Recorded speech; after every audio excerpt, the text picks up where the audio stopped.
And welcome to Trois, Rivieres, Quebec, Canada. Coverage of the American Le Mans Series here on Speed Channel. It's been an interesting morning here, Bill Adam. A couple of the key teams. First, Jan Magnussen had problems today. Yeah, the thing you never want to happen in the warm-up, Jan Magnussen had a car go into the barrier directly in front of him, and he couldn't avoid it. He nosed his car in lightly, didn't do much damage, but it was a scary moment. And yesterday, Tom Christensen couldn't get a quick lap in. Well, we see everybody wait in the pit lane till the last possible instance. This was a situation where he was caught out. He should have been out there turning laps. So Christensen got a very slow lap. He'll start 10th row here today. On the overall pole in the Audi R8, Biela and Emanuele Pirro. No surprise, they are both very experienced drivers on street tracks, and this car, typical of Yost, perfect preparation. The 675 pole sitter, the Nighthawk car, Steve Knight, Chad Block. Yeah, these cars really are looking so good as the season progresses. More and more, they're showing the future of racing. And again, a dominant performance so far by the Corvette. Well, Ron Fellows hasn't missed a pole this year. The guy is just simply unbeatable, and now coming back to Canada, that's even more incentive for him. And in GT, it's a really, really tight battle among the factory cars and the buckler cars. Sasha Maas and Lucas Luer doing another job for the McKenna Porsche. They too have been on the pole so many times this year. It's a very well-oiled team. Turn one, of course, a hard right-hander. Very dicey indeed. Green's in the air, and here we go. And look at the Panos up the inside. Already took second place away from Herbert's hit. Yeah, contact. Herbert and the 51 car getting out the 11 car, the Nighthawk machine, actually, with Chad Block, and one of the American Viper Racing cars, the 44 spins. He'll get refired, but Herbert with problems. Yeah, not necessarily out of the race. How many times have we seen the Audi really take a bad shot and get right back into the race? The car is just so strong. It is strong, but of course it did damage the back panel. It looks like the back bodywork. You know, I mean, when will these guys like this learn that the race isn't won on the first corner? You know, it's not a 10-lapper. Now, this is just terrible right now. You can see the Panoses have benefited tremendously by that skirmish, and they are up to second and third place. Now, something about the Panos, they have taken a bit of a gamble that even though they qualified relatively well in warm-up, neither team was happy with the car. They were really quite disturbed about it all. They couldn't seem to figure out the problem. Well, they were actually saying that, in fact, the cars were so wonderful in Washington, and around here they've transformed into things. Every time they go out, something goes wrong. They have a problem. And I just saw a yellow flag out. Yeah, there he is. Manuele's putting his arm up. There's going to be a pace car ready to try and clean out the car that caused the problem off the track. Now, keep your eye on the champion car. Look at the car trying to go up the inside. Not a prayer of making that corner. He's way too fast. Far too fast. What you have to remember, of course, the Nighthawk car is much lighter and probably could get through the corner remarkably quickly, Bill. But, of course, he just didn't judge what was happening in front of him. You've got to use your brains more. The 38 car did make it onto pit road. They thought they were going to have to change the under tray as well as the rear deck lid. It turned out they only had to change the rear deck lid. Did it in less than 40 seconds and topped up the fuel while they were here. So pretty routine, and he didn't lose a lap. 4 laps on the board. This will be lap 5, looking for a restart. Coming toward pit road exit under the Grand Prix of Trois Rivieres Bridge. And the green flag is back in the air. Yeah, and the car back in third place. I think that's Jan Magnussen. He looks awfully impatient right now to try and get by his own teammate. Brian Herta starting in the 51 car for the Panos team. Magnussen from 10th on the grid, looking inside. No. Not a good place By to do it at all. I couldn't believe he even got sideways there. And take a look at Christensen and the other factory Audi just knifing through traffic. And wisely, other cars getting out of his way. Yeah, well, if you see that silver and yellow thing, you know it's Christensen and he's on a mission. And he's carved his way through, just say, from 20th up to about 7th place. Now here's the battle for second, which isn't much of a battle anymore. The two Panoses were nose to tail. Jan Magnussen up from 7th starting spot of the 50, just blasted his way by Brian Herta to take over second and give chase to Pirro. Fellows leading in GTS in the early going. We didn't get a chance to talk about it. Terry Borcheller was out in front in the Celine, and that's a car that's really been snake-bitten this year. They've been on pit road with a problem already, haven't they? Let's get it downstairs to Jan Mikas. Franz Conrad. Now, Terry had a flat out there on the racetrack. He came in and made a pit stop. Was that just a puncture, or did he hit something? He had a little contact with a prototype. We don't show in a moment if the bunch is coming from this touching with the prototype or not. So the tire people will inspect the tire and then we know more. So we're really unlucky in a moment. Great battle here. This is for 4th, and Johnny Herbert takes it away from Brian Herta. Great move by Herbert down the inside. I don't think Herta was even expecting that. We talked about how Christensen had to bring the 2 car from 20th on the grid. Remember, Herbert spun in turn 1 and had to start from the back on the restart. He is up in position. He's up in 4th right now. There's a good battle for second. That's Tom Christensen has come right up. He is breathing down Jan Magnussen's exhaust. He will not make it easy for him. Nah.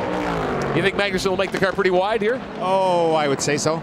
Now, as we watch this battle for second, one of the contenders at 675, the Banana Joe's Lola, Calvin Fish, they've got problems. Yeah, they've been in here early and worked continuously on the gearbox. It's a 6-speed sequential box, and it's the first time the team has really had trouble with that. They couldn't get it out of gear. You see the crew pushing him down pit lane. I think they're going to take it back to the paddock and do some more detailed work on that. Jan Magnussen has been passed by Christensen, so he's back in third spot in the Panos. You're on board with Magnussen up the backstretch here at Trois Rivieres. It doesn't look like Jan's having a real fun day in that car. Even though he's driving the wheels off it, it's still pushing a lot. You see him using a lot of steering effort going into that corner, and then coming out, it's flicking to that power oversteer every single time. Well, it does, absolutely. See, it pushes, as you say, going in, and then it bounces and kicks out, and that really is not a nice progression at all. Boy, he's caught right up. Look at this. He may pass him right here. Yeah. He's got a good going run on for him. second spot to the outside. No, but he's not Dive gonna get it inside, out dive there. inside. Oh, He's there got he him. goes. He's got him. And he runs out, Christensen he's in out of trouble. racetrack. Brilliant. Yeah, he absolutely upset himself there. I mean, Christensen tried to bluff him going in the corner and bluffed himself. Now, we've been watching through Magnussen's helmet camera. This is one of the other onboard cameras.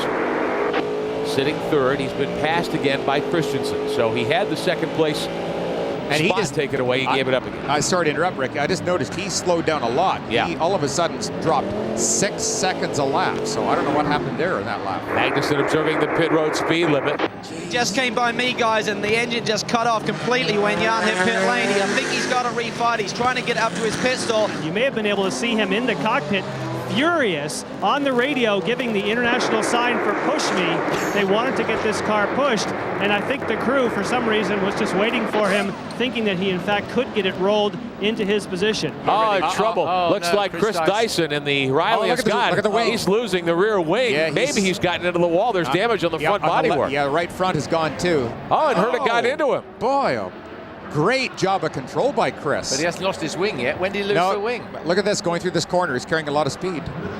He's right No. behind John Field. Yeah, but when did House. he lose the... I didn't see where he lost the No, wing. not at all. There was contact.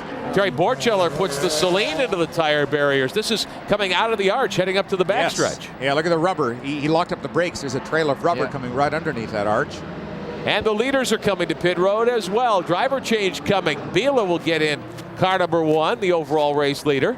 Interesting battle starting to develop in GTS. Let's take a look at the situation right now. Fellows in the 3 had led, but guys, Andy Pilgrim has gotten by Fellows in the 4. Normally, Andy's always the one who's just behind and gets very frustrated by it. But here he's showing true form and doing a great job. This team have been working so hard too on cockpit ducting. You see, there goes Fellows right up alongside. Challenging for the lead in GTS. No, and what a class move by Andy Pilgrim. He backed off and let that pass take place. So the overall leader back to being car number 1. Frank Biela is in the car now. Pirro put the car on pole. Started today.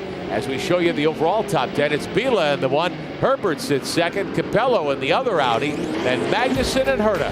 Fellows leads his teammate Collins at the top of GTS. The Ferrari is 8th. We'll be back. Johnny Herbert has stayed in this machine. He's 13 seconds back, but it's really been a good day so far for the champion group. I think they've done extremely well with the ADT champion car. The crew responded very quickly, did a wonderful job, didn't get rattled by replacing that rear hood.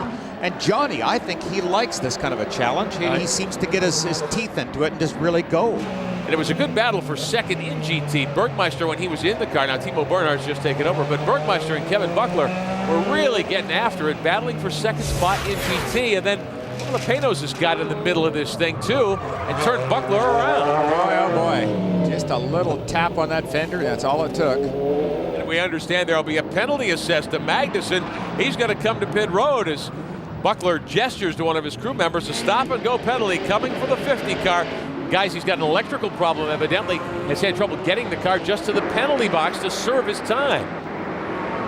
Stalled the car on pit road a couple of times. Oh, and the 3 car. Johnny O'Connell has stuffed the lead Corvette into the tires coming through the arch at the bottom of the hill in turn 3. Just ran out of road, guys. Yeah, he did. He may have missed. Boy, you see the amount of rebound at the back of the car was just forced right back Another out. look here. He was just going too fast. Yeah, he was. He just never slowed it down enough under brakes. Well, a quick update on the Corvette situation. I heard Johnny O's radio communication. He was saying, what happened in our pit stop? How did the 4-car have such a big lead when he came out after his pit stop with Ron Fellows turned the car over to him? So that may have been a concern for Johnny. He may have been pushing hard. This is a spare nose all ready to go. If they have to change this, that's about a 10-minute change. So they're going to be reluctant to do that. So I think we're going to see the race estate come out at best, and hopefully Johnny can stay out there on track right now. Well, while the Corvette team tries to sort all that out, the Panos group, meantime, they're making a driver change. Jan Bikas, what's the situation? Have they gotten the car ready to refire? Well, they're working on it, and what they have to do is it's called the map pressure sensor that's in the airbox. They think that that has failed. And what happens is that when you hit the pit speed limiter, then the car won't run. So it's not actually the fault of the pit speed limiter, it's a sensor that they're going to make an attempt to fix or disconnect. The car that's been leading in the 675 category, Bill Adam, for quite some time, had a problem just a moment ago. Take a look at that car. Brian Willman driving that Pilbeam Nissan, Jeff Buxton's car, and he had a pretty serious excursion off the racetrack. He seems to still have a problem. He threw his hand up there going into that left-hander. Yeah, again, at that point, we saw him a few laps before actually get the back of the car really doing the old tail wag down the end of the straight. And that's where he went off. That team has been out in front of the 675s for some time. More problems for the Panos. A spin, it appears. Boy, that's a dangerous location. He's right on the exit of turn 8. Brabham loses the car going toward the entrance of pit road. Great job turning it around, David, but keep it running, again, buddy. Yeah. Guys, this is for the lead in GT. And Randy, you raced for Alex Job for a couple of seasons. Is his heart in his mouth when he sees his two cars going at it like this? Oh, yeah, guaranteed. The only guy nervous about this is Alex himself because those are his cars going around out there. Maybe Alwyn Springer with Porsche Motorsport. The drivers are doing their job. These guys are battling it out. And the traffic's just part of what you deal with. Guys, taking a look at the Corvette, the 3-car, Johnny O'Connell, a pit stop, and Calvin Fish, they don't look like they're back up to speed yet. Is everything okay there? Well, Johnny reported that the transmission fluid light was on, meaning he's getting some sort of temperature issue there, and they brought him in, topped the fluid back up, did fuel and tires at the same time, so I'm going to try and get an update for you to see if he is back up to speed. Meanwhile, the number 1 car, the Audi car, is in. Here is Biela on pit road. Should be the second and final stop of the day for the race leader. They were the pole sitters. They've led all the way here today. Now, we said that the 1 car had led all the way. They did give up the lead on their first pit stop. It did not take them. look trouble. at this. One GT car. Looks like one of the Vipers has just stuffed it in a huge way. That's the 44 car of the American Viper Racing Team. This is the end of the front stretch, I believe. Look at how good the car has actually stood up to that huge impact. Now, Well, here you we see are the replay. diaper? Look at this, right underneath the Kevin camera. Allen. And the end of the front Wow. stretch. And Randy, I think you were right on when you said I think his throttle stuck. Doesn't look like he did much except drag one wheel going into the tires. Well, the Dodge Viper is the last car I'd want to have a stuck throttle with that 8-liter engine. Second time today we've been under full course caution, and the lead Audi may have been caught out there. They stopped under green. We'll see if the rest of the contenders make their stops under caution when we come back. Back at Trois Rivieres under caution. Calvin Fish on pit road. Well, this could be the key move of the race. Dindo Capello is in with the 2-machine. Fuel is in, and they're going to fresh tires. Remember, Biela did not change tires. Capello will have more grip as he races to the checkered flag. Jan Bikas, what's going on with Johnny Herbert and the champion team? Where are they? Well, that's what Stefan Johansson wanted to know. He said, why did we not pit? And the team said, well, we called him. He hasn't come on to pit road. First, there was some confusion because they did not hear from IMSA that the pits were open. They missed it the first time. The second time, they feel that Johnny just didn't hear them on the radio. So next time by, of course, the general rule is you always want to pit as soon as possible because you lose track position. Back at Trois Rivieres, they've cleaned up the wreckage from the 44, and the green reappears. We've got 45 minutes of racing to go. The Panos cars in front of the 3 Audis. Biela is leading in car number 1, although, in trouble. The 50 car goes right off in the same spot. Wonder if there might have been moisture there. Now, cold tires, I would bet money on it. Would you agree? You just said that, Bill. No, you're absolutely right. Cold tires, he came in there hot. And of course, remember, they had dragged the car out, so there might have been a lot of dust that they dragged back onto the track when they pulled that car back out. Well, Take here a we look are back at the Stefan Johansson, Johnny Herbert car. They are 3rd overall in the ADT champion machine. On board with the 0, the Ferrari Emmanuel Naspetti, 7th overall, 3rd in GTS. Good run for this team with a motor that they didn't want to be using here this weekend. And the 38 car with Johansson, his finals, the final stint of the race. First time he's been in the car today. The number 1 car on the pole and had led basically the first 2+ hours except for their 2 pit stops. But with the caution, Capello was able to take command. And I think Capello has done a perfect job on this restart. He took advantage of being fairly near the front of the grid and has been able to stretch out a 16-second lead over Johansson in just those 3 laps. Yeah, Stefan's losing 3 seconds a lap while he settles himself down and gets through the traffic, of course. Capello just flicking the lights there. The hopes of the ADT champion team are going to take a big blow. There's going to be a penalty assessed, perhaps a stop and go for passing early on the restart. Oh, here it is. Stop and go penalty here for Johansson. So they'll stop him for 20 seconds. That should just about eliminate their chances for victory. We do have 40 minutes of racing to go, and certainly anything can happen to the 2 Yost cars. But it is so maddening for the whole team. Everybody worked so hard. Johnny Herbert just drove his heart out. All the fellas in the crew worked so hard, and Stefan just had a mental mistake.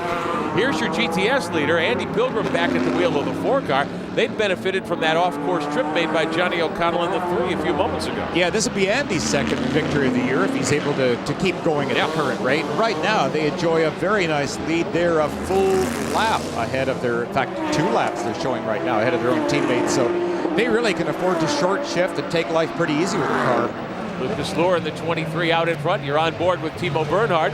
Right behind him, half-second back, Derek Bell. They have put on a great show here today. Absolutely, no. I mean, these guys do a really good job. I mean, they're always so competitive. Every race you see them, they're right there. Alex Joe puts on a great, great outfit, sniffing around the outside because he's got a better ride. But he's not going to give him way. He's going to try and get him under braking. He's got him. Wow. Boy, oh boy. Bernhard going for the lead here in GT, and he's got it. Bragging rights. That wasn't on the cards at the beginning of the day, I bet. Frank Vila on board car number 1. Take a look at the incident that he was nearly a part of with Johansson. Just right at the end of the straight. And look at that. Just the subtlest of touches on the inside. He sees it at the last moment and gives the signal. Yes, I'm number 1. B for victory. And we've got really some interesting developments here in the 675 category. The badly damaged Archangel car, no rear bodywork. Ben Devlin and Mark Cameron from Three Rivers, they're leading. They've soldiered on. Now remember, they wrecked that car yesterday in practice. Let's take a look at C. The 13, Devlin is driving the car now. As they come off the final corner, this is a replay from a few moments ago. The rear deck just blows off the car. Wow, look at how fortunate it landed on pit road. So we watched Devlin in the 13. He has inherited the lead in the 675 category. Capello will get by on the front stretch. Bernhard will let him go and tuck back into the 22. Maassen, though, right with him, heading toward the second corner here. I don't think he'll try it there. Oh, man. To the inside. Now they're going to the arch, side by side. Well, he's going to try it. Sasha Maassen for the lead, gets it back. Excellent bit of work, Sasha. And you see what happened to Bernhard. He had to get so far offline. Listen, you could hear the noise. His tires are actually picking up some of the marbles at the edge of the track. We just saw this. We just missed this just now. That was the overtaking maneuver. And look at Bernhard. Look where his tires are. Over the yellow line. Yeah. Oh, no. Ben Devlin has had a problem. It looks as though the day is done for the 13. The Millington-powered car, he has to bail out in the 675s. And as we said at the top of the broadcast, the winner could well be the last man standing. It does not look as though it'll be Devlin and Cameron in the Archangel car here today. Well, this should hand the 675 category back to Jeff Bucknam's team in the 56. And suddenly it feels a little cooler in the car. Yes, it does. And he's starting to think about the fact that they're going to be cheering their way through victory. They have no time at all. It's a great feeling right now. Winningest driver right there. Capello and Christensen will score the honors here at Trois Rivieres. First time for the American Le Mans Series in Quebec. And a big victory for Team Yost and Capello and Christensen. Their second win of the year.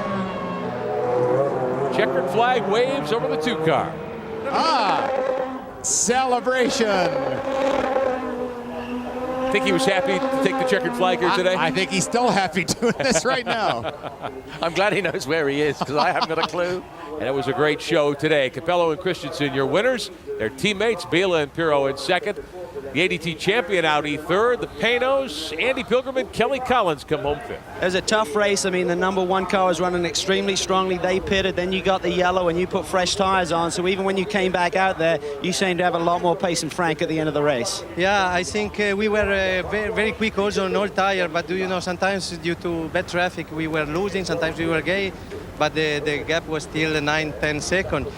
And fortunately, we get yellow, and we learn from Washington that probably was better to put a fresh tire. We did it, and that was the key of the race. How about the inter-squad rivalry between the two of you? It's been back and forth. Now, today is your day. I mean, we've heard from your other teammates that there's no team orders, but how important to beat your teammates? Well, it's important for the team to get a 1-2, okay? And it's very important that we don't hit each other, otherwise I lose my job. So if you make a pass, they just tell you make a clean pass, and we run hard, and Ronnie's awesome. We had a good time at the beginning. It's a shame we couldn't run that close at the end. But it's as long as it's a team 1-2, Corvette Racing guys are happy. Sasha, I think the GT battle was the best one out there. That move you made on Timo going down into the arch, tell us about it. Well, before the race, I didn't think that it was possible to overtake there, but well, Timo made a little mistake in the corner before, and there's a lot of dirt, and he came a little bit offline, so he had a bad exit. So I said, that's it, I have to try, because he had the same car and me, the same engine, so I knew I need a mistake. We didn't do a good strategy, because we were fighting for an overall win between teammates, and I drove with more risk than I drove in the qualifying. And you may have not liked it, but I tell you, everyone here, and we did on TV. Yeah, you know, I like to push myself to the limit, but it's against the teammates, and we risked a lot. We could have been both out, you know.